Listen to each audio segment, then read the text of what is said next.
Kombe la dunia mwaka huu wa 2026 litavutia sana sababu ya wachezaji watatu hapa juu. Nico O'Reilly, Kobe Boateng Maino pamoja na Lamine Yamal kutokea FC Barcelona. Sababu ipi?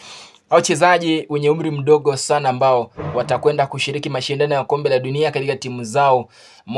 Wawili wanatokea katika timu ya taifa ya Uingereza na wapo kwenye lineup ambayo itakuwa inashiriki mashindano hayo. Mwingine ni Lamine Yamal ambaye anakipigia timu ya taifa ya Hispania, atakuwa kwenye kikosi kushiriki mashindano ya kombe la dunia. Yaani hao wachezaji wamekuwa na umahiri mkubwa katika soka hivi karibuni na wapo kwenye timu zao za taifa kupambania ili kuona iwapo wataisaidia timu zao kushinda kombe la dunia. Sasa itakuwa ni vizuri sana kumtazama Lamine Yamal, Nico O'Reilly pamoja na Kobe Maino wakijituma uwanjani kusaidia timu zao za kitaifa. Itakuwa amazing sana. Ni moja kati ya wachezaji ambao wanafurahisha sana wakiwa uwanjani licha ya umri wao kuwa mdogo sana.